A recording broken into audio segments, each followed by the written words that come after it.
Tradicionālās prasmes pastāv tik ilgi, kamēr tām ir vieta cilvēka dzīvē, kamēr tās tiek glabātas, izmantotas un nodotas tālāk. Latgales kultūrvēsturiskais mantojums ir varens. Latgale ir bagāta ar viediem ļaudīm, kuri rūpīgi sargā sentāvu prasmes un pielietotās mūsdienās, radot vērtības, kas sevī nes gan kultūras mantojumu, gan jaunas iespējas. Tradicionālo mūzikas instrumentu izgatavošana ir vairāk nekā tikai prasme. Tā ir arī māksla, kas saistīta ar kultūru, identitāti un attiecībām ar dabu. Mani sauc Aleksandrs Mājers, un es jau vairāk kā 20 gadus kopā ar savu sievu Ingu mēs taisam dažādus skaņu rīkus, gan no dažādiem dabas materiāliem, gan reizēm arī visādi eksperimentālie mūzikas instrumenti, kas ienāk prātā, jo reizēm es izmantoju arī kaut kādus būvmateriālu veikalos nopirktos materiālus, gan caurules visādas, gan reizēm arī plasmasas vai metālu. Daļa to instrumentu, ko es taisu, ir arī diezgan tradicionāli. Es tur reizēm pētu arī visādas gan grāmatas par skaņu rīkiem, gan arī interesējos par visādu, gan ne tikai latviešu, gan arī kaimiņu tautu skaņu rīkiem. Un ir daļa tādu instrumentu, ko es pats arī izdomāju. Kas attiecās tieši uz mēlu, tad pārsvarā Inga nodarbojās ar veidošanu, es protu uzskaņot. Un līdz ar to mums sanāk diezgan labs tāds tandēms, jo viņa prot izveidot formu. Un es protu uztaisīt svilpi un arī uzskaņot diezgan precīzi. Līdz ar to uz tā instrumenta var arī kaut ko spēlēt kopā ar ansambli. Es mācījos Rīgā, kādu laiciņu mācījos radiotehniku, jo pabeidzot skolu man kaut kā likās, ka tas mani varētu interesēt. Un tajā laikā interesēja gan gan radiotehnika, gan skaņas, gan arī kaut kādas gaismas padarīšanas. Es sapratu, ka varbūt tas nav gluži tas, bet es iepazinos ar dažiem mūziķiem, tieši mācoties Rīgā. Un pats sāku arī kaut ko mēģināt muzicēt. Es gāju arī muzikas skolā, mācīju spēlēt akordeonu skolas laikā. To es mācījos 2 gadus un pēc tam kaut kā atmetu. Tad apzinātā vecumā es bišķi sāku mācīties gitāru spēlēt, gan arī kaut kādas mutes harmonikas, gan arī tādu svilpalnieku un bija trāpījies rokā. Es arī sapratu, ka taisot pirkstus ciet vaļā var arī kaut ko uzspēlēt, kaut kādas dažas notis un piespēlēt kaut kādām melodijām, kas man patika. Tad es nopirku arī blokflautu un mutes harmonikas.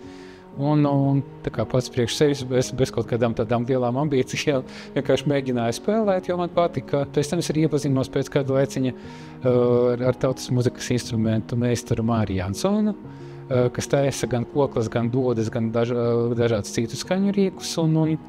Vispār viņš tiešām arī svilpalniekus viņš tur taisīja. Pirmais svilpalnieks, ko es redzēju, kā taisa, tieši viņš parādīja uz plastelīnu. Tad es arī gāju pie viņas konsultācijām laiks pa laikam.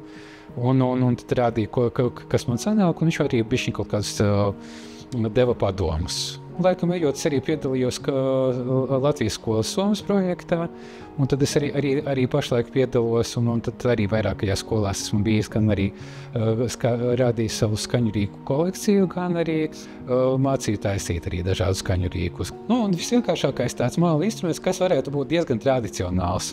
Tātad māla putniņš, tāds maziņš, mēs reizēm taisam arī mazākus. Un šim māla putniņam ir 2 caurumiņi. Viens lielāks, otrs ir mazāks. Un taisot ciet vaļā var mainīt skaņu.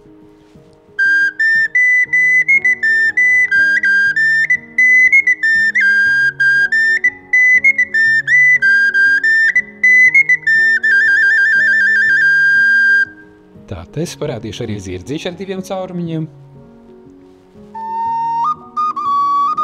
Jo ir lielāks tas instruments, jo ir dobjāka skaņa. Tad šeit būs tāds putniņš jau, kam ir 4 caurumiņi. Jo vairāk caurumiņu, jo vairāk skaņas var izspēlēt. Un, attiecīgi, ja ir 4 caurumiņi, tad var nospēlēt 5 skaņas, un tur pamanās arī pat kaut kādus pustoņus arī var nospēlēt uz tādu putniņu.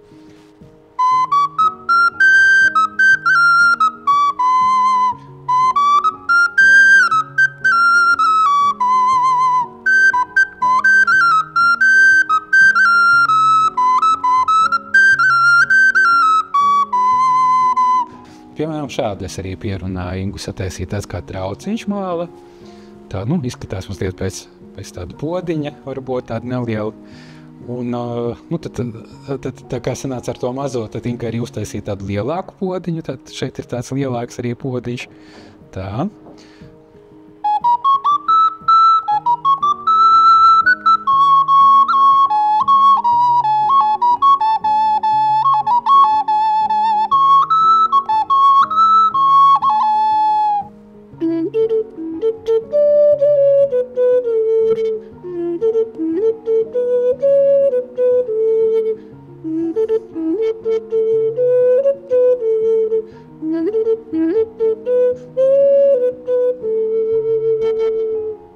Mūsu uzdevums no māla pikas uztaisīt planētu.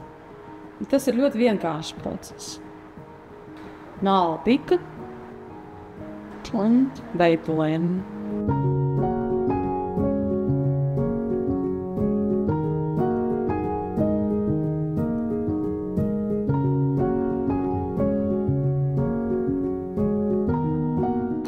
Tātad, kad mums ir tāda tukša lode, jāuztaisa dibens, lai viņi nekur neripotu. Cenšoties nesaspiest pašu lodi, lai viņi ir ar to visu tukšumu, kas ir tas tukšums, tā arī saglabājas. Es izmantošu tādu vienu rīku un jāizgriež svilpe un jāgriež iekšā. Tā.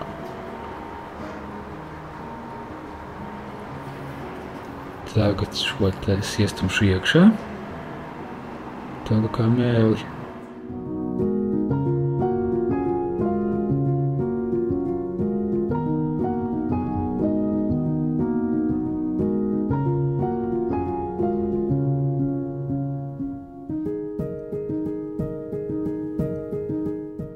Viņam diezgan cieši tur arī jābūt, lai viņš pēc tam nokrīt nost.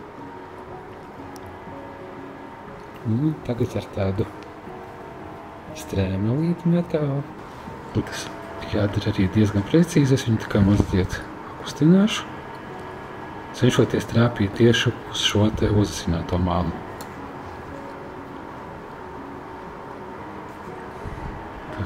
Apmēram gandrīz vai arī izdodas. Tad es bišķiņu paplašinu šo te gaisa kanālu. Bišķiņu šādā te veidā. Iekšā tas kanāls ir pēc iespējas glūts, tāpēc es viņu tā kā turpat pakaļ mazliet. Un šeit visu, ko var dabūt laukā, jādabū laukā. Viss tiek riksīši. Tā uzasinātā mala, viņai jābūt tieši pretī gaisa kanālam. Tā, tagad es nebūšu laukā viņu.